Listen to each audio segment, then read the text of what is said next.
Hello साथियों, जय हिंद। साथियों, यूपी ट्रिपल एससी पेट एग्जाम 2023 के लिए आज हम लोग देखेंगे अंकित भाटी सर की बुक का प्रैक्टिस सेट नंबर 12 है। इससे पहले हमने आपको 11 प्रैक्टिस सेट करा दिए हैं।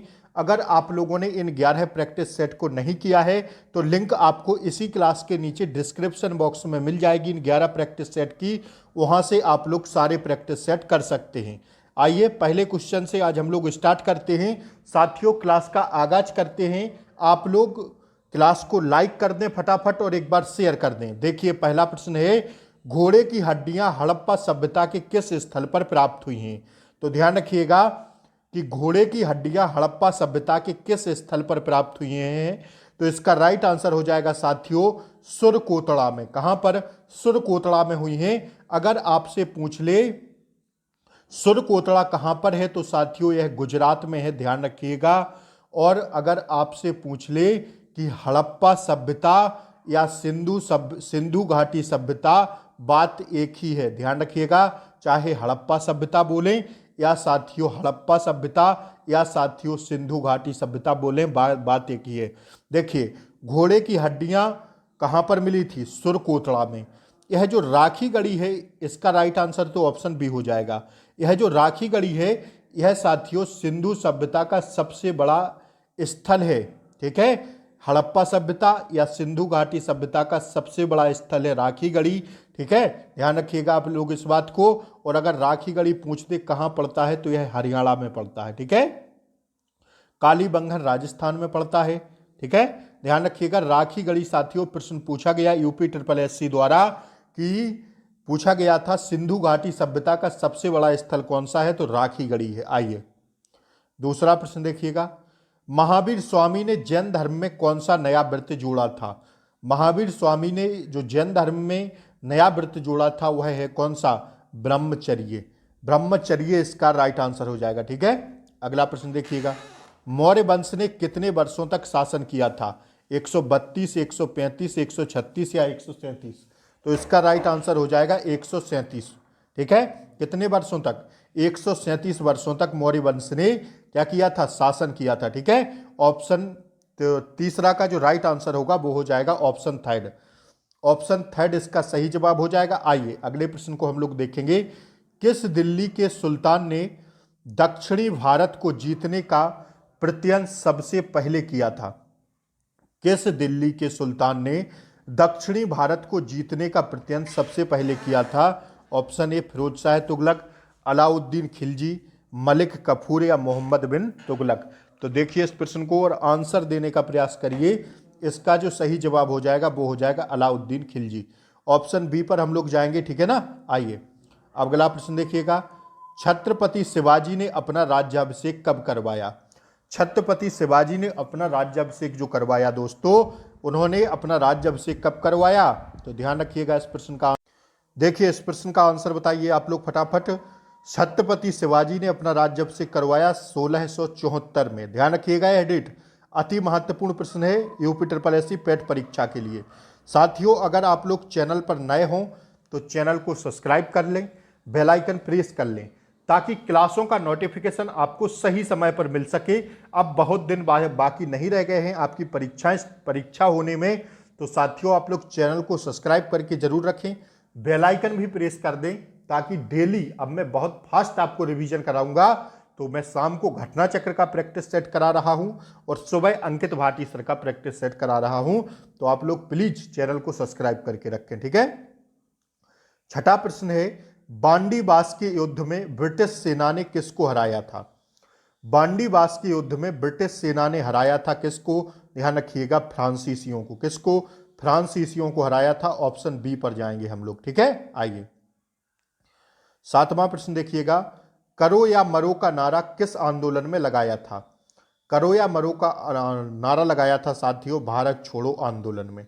ठीक है, ऑप्शन डी पर जाएंगे हम लोग। आइए अगला प्रश्न देखिएगा, ऑप्शन दो ऑप्शन नीचे हैं। वायसराय की कार्यकारी परिषद में सम्मिलित होने वाला प्रथम भारतीय कौन था? वायसराय की कार्यकारी परिषद में सम्मिलित होने वाला प्रथम भारतीय कौन था?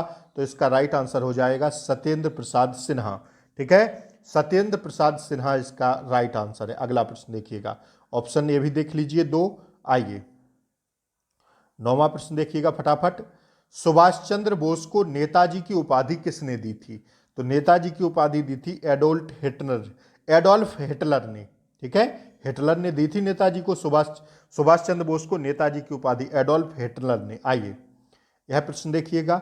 किस अधिनियम के द्वारा बर्मा को भारत से अलग कर दिया गया था? अति महत्वपूर्ण प्रश्न है, यूपी ट्रिपल एससी के हिसाब से अति अति अति महत्वपूर्ण है। हेडिंग बना के लिख लीजिएगा, स्टार लगा के छाप लेना इस प्रश्न को कि किस अधिनियम के द्वारा बर्मा को भारत से अलग कर दिया गया था?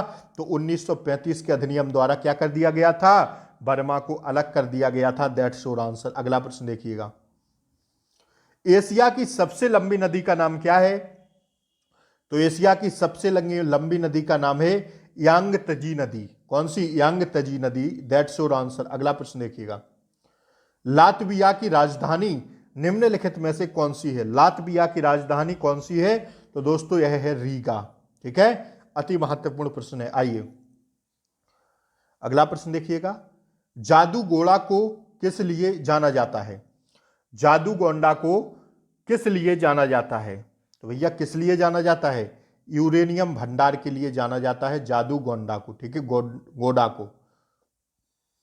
भारत की अति महत्वपूर्ण प्रश्न है, भारत की 2011 की जनगणना के अनुसार निम्नलिखित में से किस राज्य का जनसंख्या घनत्व 17 व्यक्ति प्रति वर्ग किलोमीटर है? तो यह सबसे कम है साथियों, 17 व्यक्ति प्रति वर्ग किलोमीटर। तो यह कहाँ का है? अरुणाचल प्रदेश का सबसे कम है, 17 व्यक्ति वर्ग प्रति किलोमीटर। ठीक है, अगर नागालैंड की बात की जाए तो नागालैंड का कितना है? 119 है। असम का है 398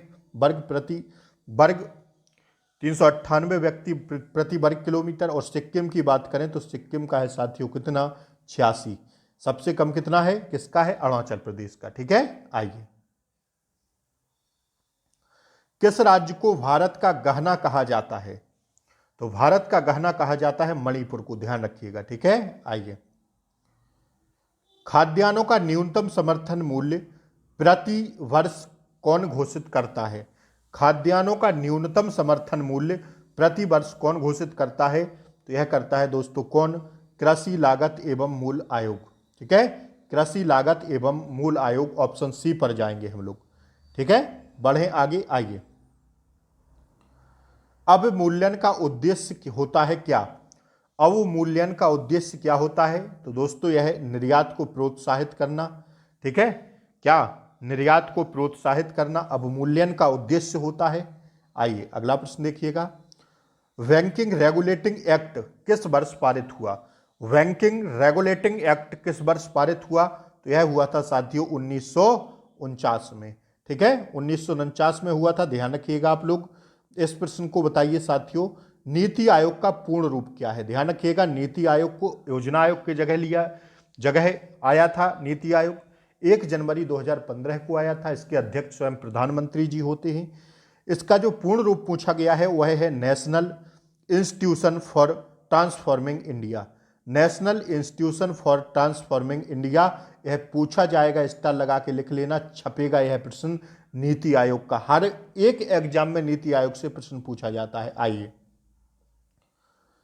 भारतीय खाद्य निगम की स्थापना कब हुई थी? तो भारतीय खाद्य निगम की स्थापना हुई थी दोस्तों 14 जनवरी 1965 को। आइए, निम्नलिखित में से किस राज्य ने सर्वप्रथम पंचायती को अपनाया था? तो भैया राजस्थान ने अपनाया था पंचायती राज व्यवस्था को सबसे पहले। ठीक है, 21 का ऑप्शन बी हो जाएगा। निम्नलिखित में से कौन सा अनुच्छेद सर्वोच्च न्यायालय की स्थापना से संबंधित है? निम्नलिखित में से कौन सा अनुच्छेद सर्वोच्च न्यायालय की स्थापना से संबंधित है? तो इसका राइट आंसर हो जाएगा आर्टिकल 124। ठीक है, कौन सा है? आर्टिकल 124। आइए बढ़े हम लोग आगे। आइए देखिएगा अगला प्रश्न।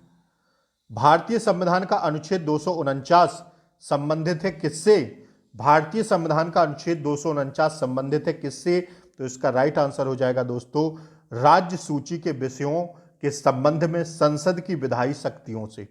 ठीक है, किससे संबंधित है? ऑप्शन डी पर जाएंगे, राज्य सूची के विषयों के संबंध में संसद की विधायी शक्तियों से। ठीक है, आर्टिकल 249 संबंधित है। आइए, लोकसभा और राज्यसभा की संयुक्त बैठक किसके द्वारा आहूत की जाती है? लोकसभा और राज्यसभा की संयुक्त बैठक किसके द्वारा आहूत की जाती है? तो यह की जाती है दोस्तों किसके द्वारा? राष्ट्रपति के द्वारा। ठीक है, राष्ट्रपति के द्वारा दोनों बैठकें संयुक्त की जाती हैं। That's your answer. बढ़ें आगे। आइए, निम्नलिखित में से कौन सा राज्य केंद्रीय क्षेत्रीय परिषद में नहीं आता है? बताना है आपको कौन सा राज्य है जो केंद्रीय क्षेत्रीय परिषद में नहीं आता है। तो भैया बिहार नहीं आता है, और ये तीनों आते हैं, उत्तर प्रदेश, छत्तीसगढ़, मध्य प्रदेश। ठीक है, आइए अगला प्रश्न देखिएगा। विभिन्न विद्युत सुरक्षा उपकरणों में से कौन सा विद्युत धारा के ऊष्मीय प्रभाव पर आधारित है? तो इसका राइट आंसर हो जाएगा दोस्तों फ्यूज। ठीक है, ऑप्शन सी। साइंस के अति महत्वपूर्ण प्रश्न है, देखिएगा। किसी वस्तु की गति रिक्त स्थान है यदि उसका वेग स्थिर है।